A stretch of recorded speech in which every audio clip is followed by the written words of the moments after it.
Assalamualaikum warahmatullahi wabarakatuh. Perkenalkan, nama saya Fatima Azahro dari kelas Manajemen C Angkatan 2021, Universitas Bahauddin Mudari Madura, NPM 2102210097. Baik, di sini saya akan menjelaskan materi tentang konsep manajemen sains untuk memenuhi persyaratan ujian akhir semester, yang dimana sudah pernah diajarkan oleh dosen pengampu mata kuliah manajemen sains, yaitu Ibu Siti Saadah MM. Sebelum kita memasuki materi, kita harus memahami terlebih dahulu apa sih definisi dari konsep manajemen sains. Jadi, konsep manajemen sains merupakan pendekatan ilmiah untuk memecahkan permasalahan manajemen guna membantu manajer dalam mengambil keputusan. Mencakup sejumlah teknik yang berorientasi pada matematis, ilmu alam, matematika, statistik, dan teknik, yang banyak tentang hitungan, persamaan, grafik. Jadi, mata kuliah ini juga sering disebut sebagai riset operasi, metode kuantitatif, analisa kuantitatif, dan decision science. Manajemen sains dapat digunakan dalam berbagai organisasi untuk menyelesaikan banyak tipe masalah yang berbeda, mulai dari masalah SDM, keuangan, dan lain sebagainya. Berikutnya adalah MS atau Manajemen Sains, yang basicnya terdiri dari 5 tahap, yaitu yang pertama adalah observasi, yang kedua definisi masalah, yang ketiga konstruksi model, yang keempat solusi, dan yang terakhir implementasi. Observasi. Langkah pertama dalam proses MS yaitu mengidentifikasi masalah yang terjadi dalam sistem organisasi.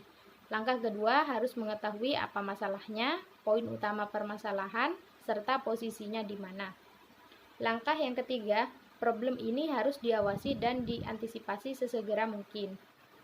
Yang keempat, jika ada masalah harus segera mungkin diatasi. Yang kelima, bahkan kalau bisa sebelum ada permasalahan, kita antisipasi terlebih dahulu. Orang yang seharusnya mengidentifikasi problem adalah manajer. Dan yang terakhir, harus dilakukan juga oleh manajemen saintis. Pengertian manajemen saintis adalah orang yang mempunyai kemampuan dalam aplikasi teknik. Manajemen sains ditraining untuk mengidentifikasi dan merupakan orang dipekerjakan spesial untuk menemukan permasalahan. Problem definition. Sekali permasalahan dapat diidentifikasikan, maka harus diperjelas lagi bagaimana permasalahan tersebut terjadi dan seperti apa bentuk permasalahan itu. Jika tidak dapat mendefinisikan suatu masalah dengan jelas, maka ditakutkan tidak akan mendapatkan solusi atau penyelesaian yang maksimal. Oleh karena itu, perlu ditentukan batasan masalah yang melibatkan berbagai aspek di sekitarnya. Adanya suatu masalah menyiratkan bahwa tujuan perusahaan yang tidak terpenuhi, maka tujuan suatu perusahaan harus didefinisikan secara jelas terlebih dahulu hingga membantu menyelesaikan suatu masalah yang terjadi. Saya juga akan menjelaskan definisi dari variabel, parameter, data, dan model. Yang pertama adalah variabel, yaitu simbol yang digunakan untuk mewakili suatu hal dengan nilai tertentu. Dan yang kedua adalah parameter, yaitu nilai konstan yang diketahui merupakan koefisien dari variabel dalam persamaan. Yang ketiga adalah data, yaitu potongan-potongan informasi dari suatu masalah. Dan yang keempat adalah model, yaitu sebuah hubungan fungsional yang meliputi variabel, parameter, dan persamaan. Berikutnya adalah DSS atau Decision Support System dalam manajemen sains. Sains manajemen telah diterapkan sejak zaman Perang Dunia Kedua. Seiring berjalannya waktu, terdapat perkembangan teknologi, di antaranya yaitu komputer, sehingga muncullah DSS atau Decision Support System. DSS adalah sebuah sistem informasi yang memiliki basic komputerisasi. Sistem tersebut merupakan bagian sistem manajemen pengetahuan dan berperan untuk mendukung aktivitas pengambilan keputusan. Model MS dalam Decision Support System yaitu User Interface yang terdiri dari pengambilan keputusan, model Science Management, Internet atau e-business, dan yang terakhir adalah Basic Data.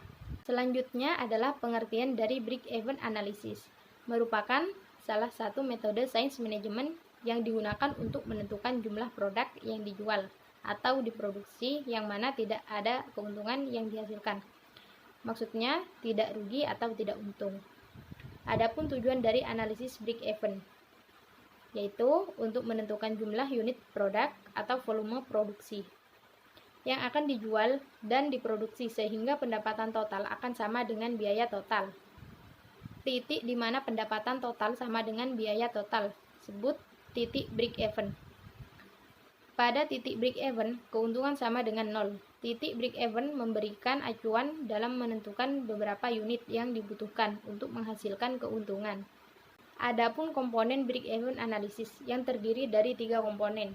Yang pertama adalah volume, yang dimana volume adalah tingkat pendapatan atau produksi perusahaan. Yang kedua, biaya, yang dimana biaya dibagi menjadi 2, yaitu biaya tetap dan biaya variabel.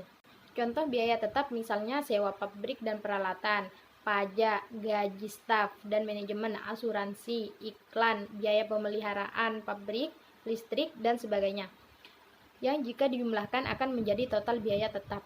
Sementara itu, biaya variabel atau variable cost ditetapkan untuk tiap unit, di mana biaya variabel sangat tergantung pada jumlah unit yang diproduksi. Yang ketiga atau yang terakhir adalah profit. Dan yang terakhir adalah BEP atau break even point, yaitu suatu titik impas yang artinya tidak rugi atau tidak untung.